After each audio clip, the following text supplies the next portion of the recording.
Assalamualaikum warahmatullahi wabarakatuh. Jumpa lagi bersama Martamis. Mari kita optimis.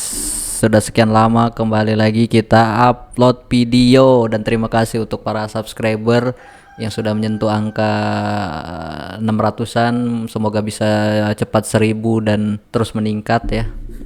Jadi subscribe, share, like, komen.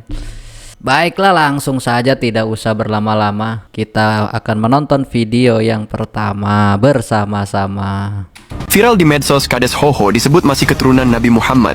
Selain abahnya yang dimakamkan di Makkah, nama Kades Hoho juga menyandang salah satu marga yang diyakini keturunan Nabi, yaitu Al-Kaf.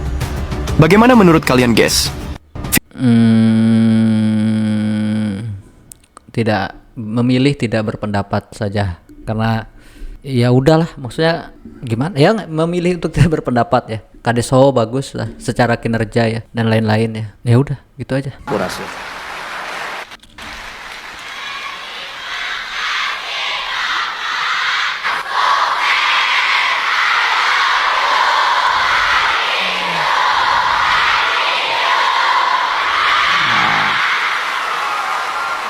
Terima kasih anak-anakku dan guru-guruku semua. Semoga kalian semua menjadi orang-orang yang sukses. Sekolahnya santai, rezekinya banyak. Oke, ini video pertama ya. Setelah kita kemarin mendengar ada seorang menteri yang mengata-ngatai guru itu beban negara, di sini KDM disapa oleh anak-anak sekolah, murid-murid dan guru-guru dengan ucapan terima kasih ya. Karena sejujurnya saya ngerasa bahwa memang Kang Deddy sangat memperhatikan pendidikan di Jawa Barat, dan aksinya udah ada lah banyak, dari mulai jam masuk, jam malam, barak militer, rombel, pembangunan kelas-kelas baru. Intinya itu udah menjadi ya kebijakan yang seharusnya udah dilakuin sejak zaman dahulu kala, tapi ternyata kita tahu bahwa sekolah sendiri dibangun cuma sedikit di 5 tahun belakangan di zaman gubernur sebelumnya, yang membuat banyak sekali anak yang tidak bisa sekolah ya karena salah satunya ya sekolahnya udah penuh. Kurasa.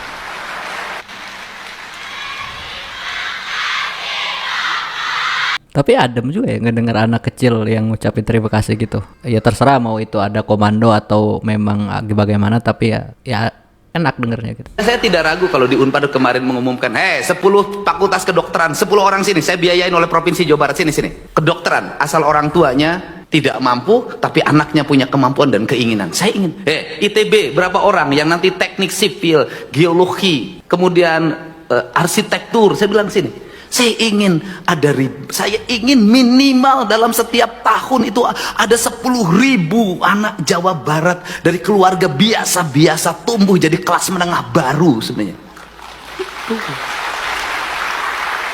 Itu. Dan saya tidak akan ragu dengan Pak Ketua DPRD untuk mengalokasikan biaya. Uangnya dari mana itu? Pemda Jawa Barat kok banyak banget duitnya sekarang? Apakah mujak sama Nyi Ratu Kidul? Saya itu orang rasional, akademik. Tanya teman-teman dekat saya nggak percaya klinik, nggak. Tapi saya memahami Nyi Ratu Kidul itu simbol dari laut, dan di mana manusia kalau ingin mengalami kemajuan maka harus memuliakan laut. Agar apa? Agar dia bisa mendapat keberkahan dari apa yang menjadi kandungan kekayaan laut itu. Tidak boleh dieksploitasi, tidak boleh dirusak. Kemudian simbol dari tanah disebutnya Sunan Ambu, yang itu saya lambangkan ketika merah putih diserahkan di Gedung Pakuan. Untuk apa? Hari ini yang menjadi problem adalah tanah. Kenapa? Ada laut yang sudah disertifikatkan, ada bantaran sungai disertifikatkan, ada gunung disertifikatkan, padahal itu hak negara untuk dikelola untuk kemakmuran rakyat. Ini problem. Yang ketiga adalah ada maung. Itu adalah uyut, dan itu adalah simbol dari penjagaan hutan. Sebenarnya saya tuh nilai itu, orang Cina merumuskan tuh yin dan yang, kemudian lahirlah seperti Nyi Ratu itu adalah Dwi Kuan Yin. Orang Eropa membuat lukisan Mona Lisa. Kita kelnik ayang benghar ka Nyi Ratu, waktu bisa benghar mah kudu usaha. Nah ini yang di otak saya itu. Tetapi saya bilang meraih kemajuan sains teknologi, kita tidak boleh terputus dari sejarah masa lalu sebagai bangsa. Ini Jadi ini, untuk itu saya ucapkan terima kasih bagi anak-anakku, guru-guruku yang semangat. Nah, kemudian mengajar pagi 6:30. Hitungannya apa? Hitungannya kan sudah terkompensasi Jumat, Sabtu itu kan libur. Saya dulu merumuskan pendidikan 7 poe atikan. Yang satu adalah Ajeg Nusantara Senin, yang kedua Selasa Ajeg di Buanda, ketiga Rebo Maneh di Sunda, keempat Kemis Nyanding Wawangi, kelima Jumat nyuci kendiri, Sabtu Minggu betah di Ima. Ini penting. Oh, ini 5 days ya. 5 hari. Ya 5 hari ya. Nggak tahu, saya tuh kadang bingung deh. Ada yang 5 hari, ada yang 6 hari. Tapi kebanyakan di wilayah saya itu masih 6 hari. Sabtu masih masuk. Sekolah isi terus sampai siang. Kemudian Sabtu Minggu berkumpul dengan keluarganya di rumah, betah di Ima. Rumah itu harus menjadi tempat di mana kehidupan kita nyaman, damai. Saya ini orang yang pergi kemanapun, jarang nginep di hotel, selalu pulang ke rumah. Karena bagi saya, rumah adalah tempat saya untuk berbahagia bersama anak saya. Itu Memaknai rumah ya.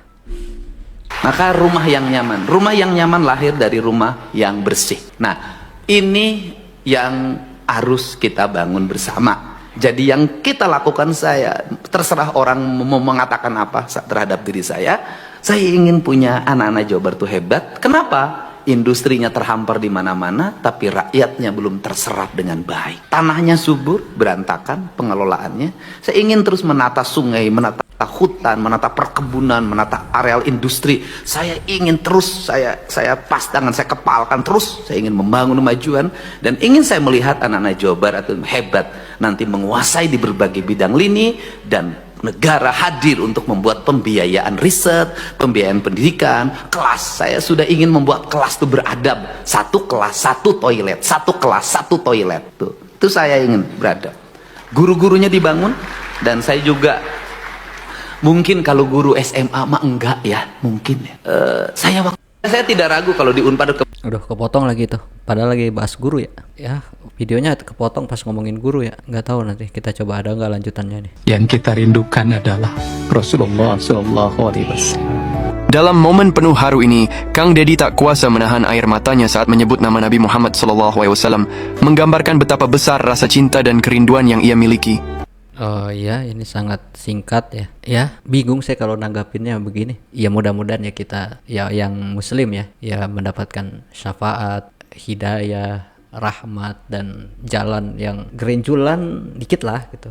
Ya tetap ada gerinjulan tapi dikit gitu. Jadi jalanin hidupnya tetap ada masalah tapi dikit gitu. Ya amin, mudah-mudahan ya kita bisa berkumpul nanti. Baik, Pak Gubernur, Assalamualaikum warahmatullahi wabarakatuh. Perkenalkan Pak Organda, pengusaha bus pariwisata dan PHRI Jabar. Oh, akhirnya komunikasi juga ternyata sama pariwisata. Gubernur, saya sama Abung Pak. Kebetulan kami dari IPOBA. IPOBA ini Ikatan Pengusaha Otobus Jawa Barat.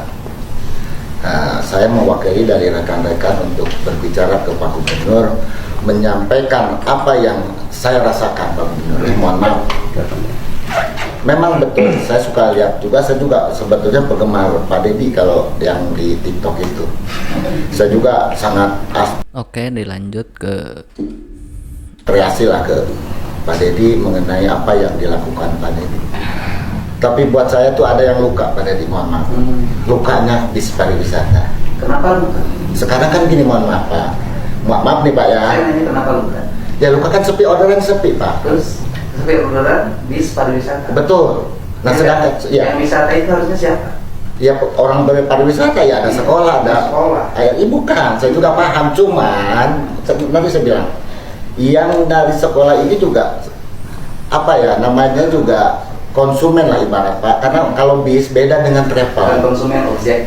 Objek. Nah sekarang ini memang agak-agak ini sih. Maksudnya ini coba belum saya tonton sih, tapi kayaknya maksudnya harus disamakan dulu pemahaman pariwisata itu. Kalau beda pemahaman, kalau udah di awalnya ngomong anak sekolahan itu termasuk objek ataupun customer, ya udah jadi repot lah. Karena Kang Dedi kan ya nggak mau anak sekolah itu jadi customer gitu. Mereka harusnya sekolah belajar gitu, bukan wisata gitu. kan Pak, mohon maaf, ini saya keluh kesah saja. Kalau saya pengusaha, itu punya apa ya namanya, punya resiko, bukan resiko apa, punya tanggung jawab. Tanggung jawab satu apa? Satu, saya tuh jadi pengusaha itu bukan orang kaya, Pak.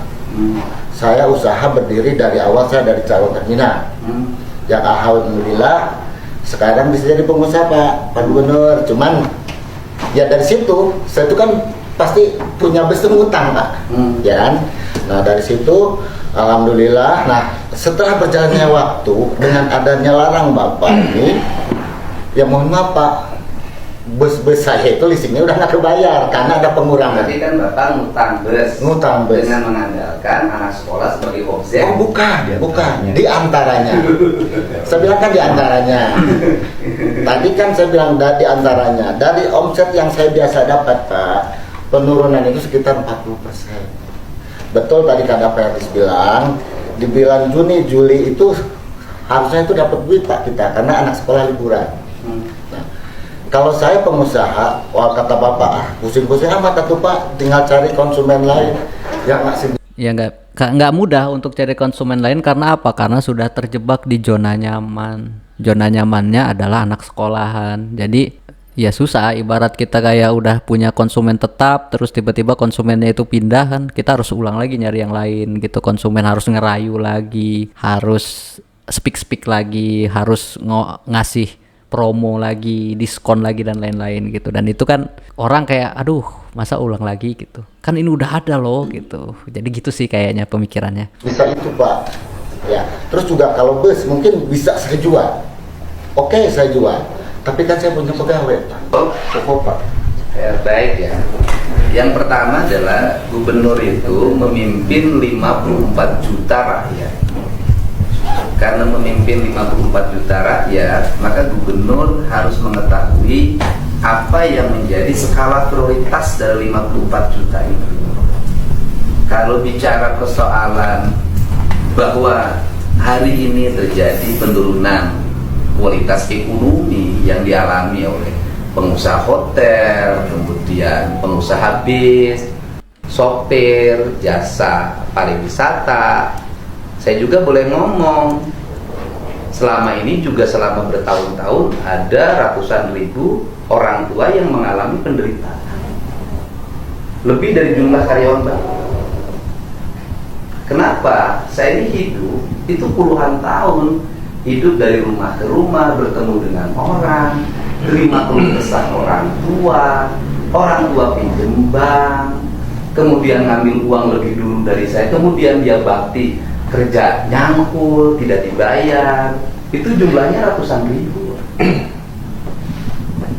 Nah tentunya kan gini Pak, kan kebijakan saya ini adalah kebijakan untuk internal sekolah. Apa kebijakan untuk internal sekolah? Pertama, guru nggak boleh jual seragam, karena selama ini seragam disiapkan oleh sekolah. Anak-anak itu bayar, ada yang terbayar, ada yang nyicil. Kemudian banyak anak-anak yang akhirnya DO dari sekolah gara-gara uang seragamnya belum bayar. Kan di saya itu lengkap data, gitu kan?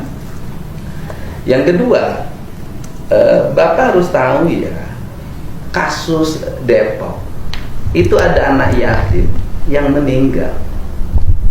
Itu untuk dapetin 1,5 juta ikut piknik itu, dia kuli Pak, dari sungai dia pikulin pasir, disimpan sampai dapat 1,5 juta, hilang, meninggal. Yang satu lagi dia sudah nggak punya ayah, ibunya itu pinjam uang ke tetangganya 1,5 juta. Setelah itu saya nyari itu travelnya siapa, nggak ada Pak, cuma ada kantornya, orangnya hilang. Pertanyaannya, ada nggak solidaritas buat mereka? Ada nggak teman-teman yang memiliki solidaritas kemanusiaan itu, ada nggak? 1 rupiah pun itu orang nggak ada yang beli. Saya waktu itu bukan bupati anggota DPR RI, yang komisi 4 bidang pertanian. Saya yang ngurusin mereka sampai memberikan bantuan pada keluarganya, mendorong teman-teman kepolisian agar ini terus sampai tersangka, kan gitu. Tapi kan tidak ada solidarity. Pertanyaannya adalah apa kita nggak dosa? Saya tuh kan kalau, nah kemudian uang kita ini, uang dari rakyat kecil yang miskin-miskin ini lari kemana? Ke restoran, mungkin ke hotel, keluar daerah, triliunan. Saya punya data statistik ekonomi. Ya, akhirnya kemiskinan di Jawa Barat tinggi, Pak. Jawa Barat ranking pertama kemiskinan di Indonesia. Akhirnya udahlah kalau begitu, rakyat Jawa Barat harus dirubah pola pikirnya agar mereka sekolah itu bukan untuk konsumtif tapi untuk produktif. Maka saya punya kebijakan, hei nggak boleh jual seragam, hei nggak boleh jual LKS, hei guru nggak boleh ada outing kelas, karena bukan hanya studi tour saja, outing kelas. Outing kelas itu anak-anak pergi keluar, kemudian kumpul bersama teman-temannya, iyalah nggak jelas lah itu. Terus kemudian nggak boleh lagi ada perpisahan, semua tidak diperbolehkan. Jadi bukan satu komponen studi banding saja. Jadi kalau mau orang komplain, tukang tenda bisa komplain sama saya.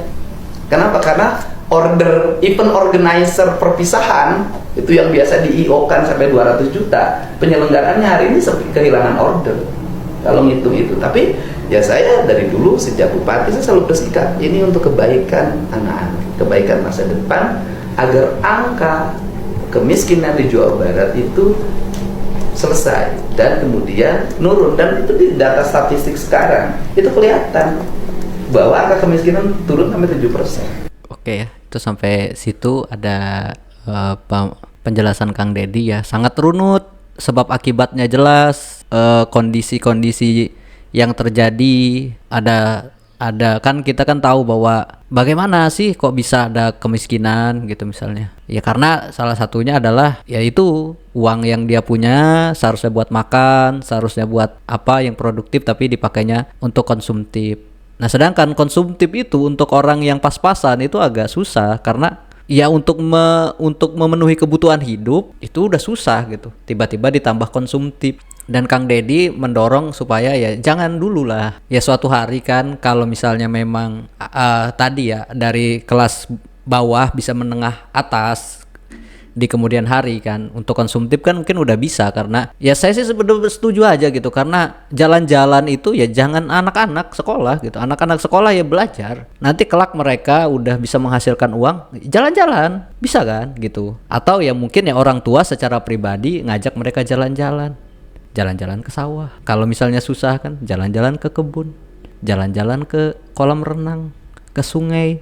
Ya walaupun sungai sekarang udah kotor-kotor juga kan. Ya maksudnya kadang harus disamakan dulu selogika berpikirnya gitu. Kenapa? Kalau nggak sama ya ujung-ujungnya pariwisata ataupun bis itu hanya kayak wah ini gini, tanpa mereka pernah berpikir bahwa betapa uang yang mereka dapat itu adalah keringat, darah dari orang-orang susah gitu loh. Maka itu Kang Deddy ya mungkin dari dialog ini juga kan mengajak bahwa ya, kamu harus lihat juga dong bahwa uang yang kamu hasilkan itu yang selama bertahun-tahun itu dari darah-darah ataupun dari keringat orang-orang miskin yang harus melakukan banyak hal, pinjam sana pinjam sini, banting tulang bahasanya supaya bisa memenuhi itu gitu loh. Dan Kang Deddy ya nggak mau gitu kalau kayak gitu. Ya istilahnya kapan gitu punya uang 1,5 juta kalau dipakai modal dagang atau apa kan mungkin bisa, tapi dipakai buat konsumtif untuk jalan-jalan, yang mana larinya kemana? Ke hotel, ke tempat pariwisata, ke bis gitu, yang pada akhirnya uang itu habis, akhirnya harus ngumpulin lagi. Dan Kang Deddy betul-betul konsisten sih menurut saya sejak beliau dari bupati ataupun bahkan sebelumnya, karena sempat saya juga nonton tayangan di Hitam Putih, itu ada juga beliau menyampaikan perihal bagaimana beliau memanage pendidikan dan memanage kemiskinan di Purwakarta pada waktu itu gitu. Dan luar biasa gitu. Itu kalau nggak salah tahun 2000 berapa gitu. 2018 apa 2017 atau berapa lah, pokoknya waktu masih Bupati Purwakarta gitu. Dan saat beliau jadi gubernur masih sama gitu. Masih sama. Artinya kayak beliau itu ya udah kayak gitu. Oke, ya. Iya betul. Ya kadang-kadang kan kita itu nggak suka ngomong kayak kenapa sesuatu terjadi Nah itu harus dirunut kan kadang. Oh karena ada ini, ada ini, ada ini, ada ini, ada ini, ada ini, dan runtutan segala yang lain gitu. Yang pada akhirnya ya kita kadang kayak misalnya kita makan roti, kita cuma makan kan, nggak pernah kayak mikir kenapa roti itu ada dari sini, dari sini, dari sini, dari bahannya dari sini, dari sini, dari sini, dari sini gitu. Nah sedangkan di pariwisata itu habis di kenapa saya jadi turun 40% karena anak sekolah tidak pernah, tidak ada lagi study tour gitu. Padahal kan kalau dirunut, ya kenapa? Karena ya di belakang itu ada banyak sekali keringat yang ini gitu, angka kemiskinan jadi naik. Ya itu bisa jadi faktor ya jelas tentu. Karena kalau orang kaya ya dia nggak akan pusing gitu. 100 juta juga bisa kan gitu. Tapi kalau orang susah ya 1,5 juta, 700.000 itu udah beban gitu. Oke ya, ya udah sih. Pokoknya Kang Deddy tidak berubah, tetap beliau. Dia tetap dengan kebijakannya. Melebihi presiden, setiap kali Kang Deddy melakukan kunjungan, lautan warga selalu memadati jalanan dengan sorak-sorai yang menggema, saling berebut untuk bersalaman, berfoto, hingga sekadar melambaikan tangan penuh antusias dan kebanggaan. Bentar. Saya ada yang kelupaan. Tadi ada komen yang mau saya baca deh. Nah ini nih dari stream tadi mau saya baca, lupa nih. Bingung sih ya sebenarnya. Ada karyawan yang punya keluarga juga, tapi banyak juga orang tua yang tahun ke tahun terbebani karena iuran. Tapi kenapa ya pariwisata dan bis itu kok bisa jadi menurun pendapatan karena siswa-siswi gak study tour padahal kan 1 tahun sekali. Nah justru yang sering pariwisata atau menyewa bis itu di luar sekolah yang paling banyak. Enggak. Yang paling banyak itu sekolah. Kalau nyewa bis pariwisata ya. Kalau kayak pengajian ibu-ibu, pengusaha, atau mahasiswa juga ada kan. Itu nggak sebanyak anak-anak sekolah yang dari tingkat SD. Sekarang bahkan TK pun kan ada tuh pariwisatanya tuh. Nggak kayak SD, SMP, SMA. Jadi memang besar banget.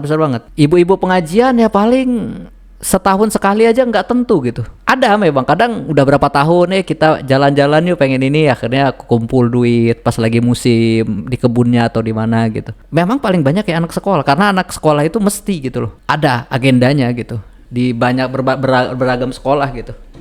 Ada yang balutannya wisata religi seperti ziarah ke makam-makam Wali Songo, ada yang wisata kayak ke Bali, ke mana, ke Jogja atau kemana yang ya wisata study tour yang bahasanya seperti itu. Bahkan di kampungku ada perkumpulan ibu-ibu 1 tahun itu bisa 3-4 kali nyewa bis buat jalan-jalan keluar kota. Nah ini nggak tahu saya kalau ibu-ibu yang maksudnya ini berarti, tapi luar biasa betul ini Ibu Srim.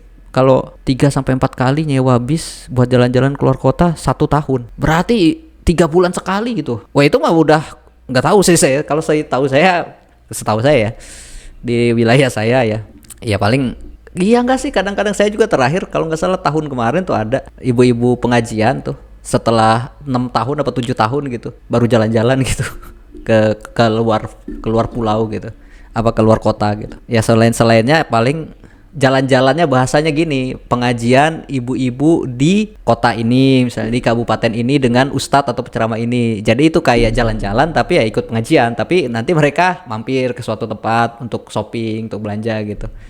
Tapi nggak tahu sih kalau ada yang sampai 3-4 kali, ya hebat juga tuh. Kalau saya sih kayaknya ngelihatnya ya karena memang sekolah paling banyak gitu. Karena setiap tahun di akhir tahun atau di bulan Juli itu kan ada 2, kadang jalan-jalan akhir tahun Masehi di Desember, ada juga tuh. Ada juga yang akhir tahun ajaran di bulan Juni, itu ada juga tuh. Jadi ada 2 fase itu biasanya dari sekolah-sekolah itu untuk ngadain suatu kegiatan yang dibahasakan study tour. Ya itu ada gitu. Kadang-kadang nyewa sampai 3 bus, 4 bus, ya tergantung jumlah muridnya juga kan. Ya kalau saya sih rasa karena itu sih, karena memang sangat luar biasa itu sekolah-sekolah itu. Bahkan udah menjadi kayak kalau ada sekolah yang nggak study tour itu jadi aneh gitu. Jadi harus ada gitu. Karena ada beberapa sekolah ya udah berdiri misalnya 10 tahun nih, dan selama 10 tahun nggak pernah ngadain study tour gitu. Karena muridnya sedikit dan lainnya, pas udah mulai nanjak maju akhirnya adain. Ya adain gitu. Karena kayak jadi aneh gitu kayaknya kalau sekolah nggak ada study tournya gitu, aneh gitu. Karena kayak udah umum gitu. Jadi kayak kalau ada pertemuan kepala sekolah atau apa, study tour kemana ke sekolah Anda? Kesini. Enggak study tour. Aneh, jadi aneh gitu. Makanya jadi ada study tour tuh.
bodoh itu ya akademik pendidikannya itu kayak kalau standarisasinya itu adalah sekolah, ya banyak orang-orang juga yang dari bawah yang melakukan hal, sedangkan orang-orang pinter ya buang sampah sembarangan, ngomongnya tinggi, tapi ya gitu, joget-joget.